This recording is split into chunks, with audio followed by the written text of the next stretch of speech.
नमस्कार, स्वागत है आपका। मैं हूं शिवांगी द्विवेदी आपके साथ। बीजेपी ने केंद्रीय पदाधिकारियों की लिस्ट जारी कर दी है। देखिए, इसमें 13 उपाध्यक्ष और 8 राष्ट्रीय महामंत्रियों की लिस्ट जारी हुई है। रमन सिंह को एक बार फिर से बीजेपी का राष्ट्रीय उपाध्यक्ष बना दिया गया है।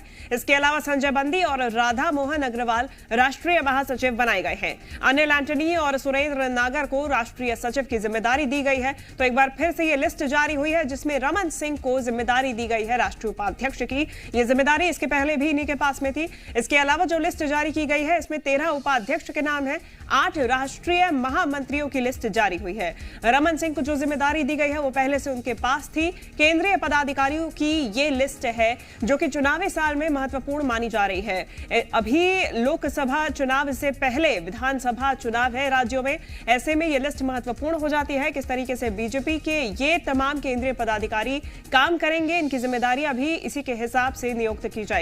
फिलहाल रमन सिंह को एक बार फिर से बीजेपी का राष्ट्रीय उपाध्यक्ष बना दिया गया है। इसके अलावा संजय बंदी की बात करें, राधा मोहन अग्रवाल की बात करें तो राष्ट्रीय महासचिव की जिम्मेदारी इन्हें दी गई है। अनिल एंटनी और सुरेंद्र नागर को राष्ट्रीय सचिव की जिम्मेदारी दी गई है। तो यह लिस्ट जारी की गई है जिसमें 13 महासचिवों की नियुक्ति की गई है या फिर उपाध्यक्ष बता दें कि बनाए गए हैं। इसके अलावा 8 राष्ट्रीय महामंत्रियों की यह लिस्ट जारी की गई है।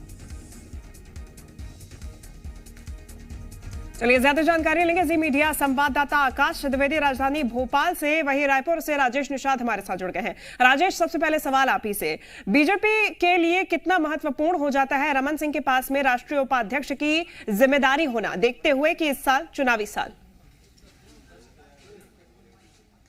देखिए शिवांगी, निश्चित तौर पे चुनावी साल है, ऐसे में लगातार जो है भाजपा की बैठकें जो हैं वो चला करती थी। लेकिन अब जिस तरह से जो सूची अभी निकल के सामने आ रही है, इसमें रमन सिंह के साथ साथ 2 और छत्तीसगढ़ के नेताओं को एक बड़ी जिम्मेदारी सौंपी गई है, जिसमें आदिवासी नेता के तौर पर लता उसेंडी मानी जाती है और इसके साथ साथ सरोज पांडे का नाम भी शामिल है। इनको भी उपाध्यक्ष की जो जिम्मेदारी है वो सौंपी गई है। चूंकि लता उसेंडी की यदि बात की जाए तो इसलिए काफी महत्वपूर्ण माना जाता है, चूंकि छत्तीसगढ़ की यदि बात करें तो बस्तर संभाग में बात करें तो बस्तर में लगभग 12 सीटें हैं जहां भाजपा पूरी तरह से शून्य पे है। और इसके साथ साथ सरगुजा की बात करें तो सरगुजा में भी 14 सीटें हैं, वहां पे भी पूरी तरह से भाजपा का सुपड़ा साफ है। मतलब ये कह सकते हैं कि आदिवासी सीटों पे केवल 2 ही सीटें ऐसी है जहां पे भाजपा की जीत दर्ज हुई थी, लेकिन इसमें भी एक सीट उनकी हट गई है। ठीक है राजेश, लौटूंगी आपके पास में, रोकना चाहूंगी। रविंद्र सिंह हमारे साथ जुड़ गए हैं जी मीडिया संवाददाता। रविंद्र, ये जो लिस्ट जारी की गई है चुनावी लिहाज से क्या कुछ इसके मायने, कितनी महत्वपूर्ण?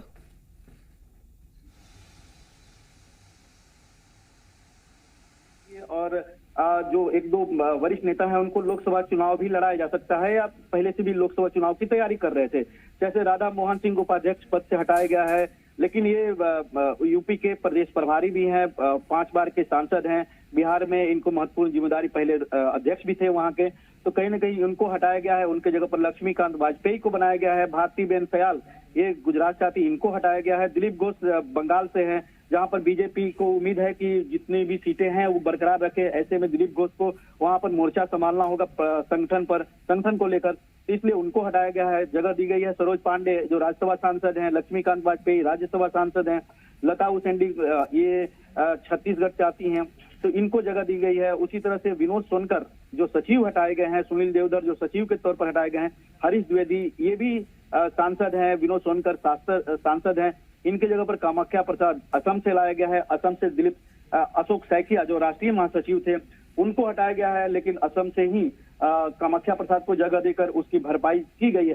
सुरेंद्र नागर जो पहले समाजवादी पार्टी से थे, बसपा में थे, अब बीजेपी में है, राज्यसभा सांसद हैं, उनको राष्ट्रीय सचिव बनाया गया है। उसी तरह AK एंटोनी जो कांग्रेस के कद्दावर नेता थे, पूर्व रक्षा मंत्री, उनके बेटे अनिल एंटोनी जो बीजेपी हाल ही में ज्वाइन किए थे, उनको भी राष्ट्रीय सचिव बनाया गया है।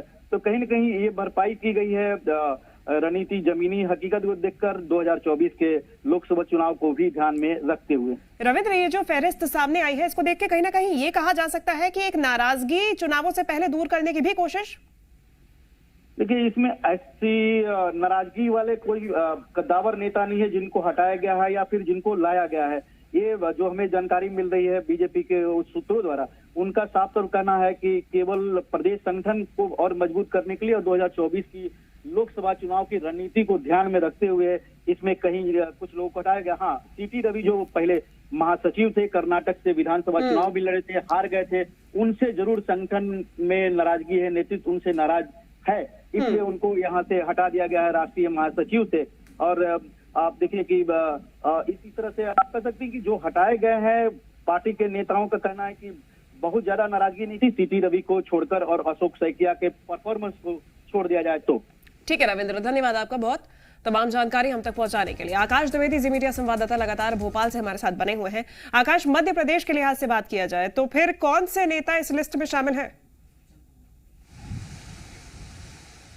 देखिए, कैलाश विजयवर्गीय को फिर से राष्ट्रीय महामंत्री की जिम्मेदारी दी गई है। तीसरा मौका है जब कैलाश विजयवर्गीय का कद बरकरार रखा गया। इसके पहले अमित शाह की टीम में भी कैलाश विजयवर्गीय काम कर चुके हैं, कई राज्यों में चुनाव का प्रभार भी देख चुके हैं। इसके अलावा देखिए, जादौन सिंह, इनको भी उपाध्यक्ष के पद पर रखा गया, राष्ट्रीय उपाध्यक्ष की जिम्मेदारी दी गई है और ये बीजेपी के कद्दावर नेता माने जाते हैं। इसके अलावा ओम प्रकाश धुर्वे को भी देखिए उनकी जो जिम्मेदारी थी उसके अनुसार उन्हें नियत रखा गया, जबकि मंदसौर सांसद सुधीर गुप्ता को उप कोषाध्यक्ष के पद से हटाया गया है।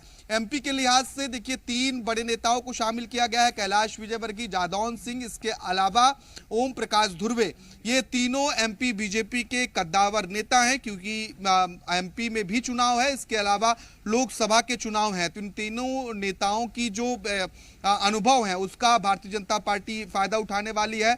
और क्योंकि कैलाश विजयवर्गीय जैसे नेता जो अमित शाह की टीम में भी पहले काम कर चुके हैं, अब उन्हें एक बार फिर से राष्ट्रीय पदाधिकारियों की सूची में जिम्मेदारी दी गई है, तो इस लिहाज से भी ये जो है एमपी के लिहाज से भी अहम माना जा रहा है। ठीक है आकाश, राजेश दोनों का धन्यवाद तमाम जानकारी पहुंचाने के लिए।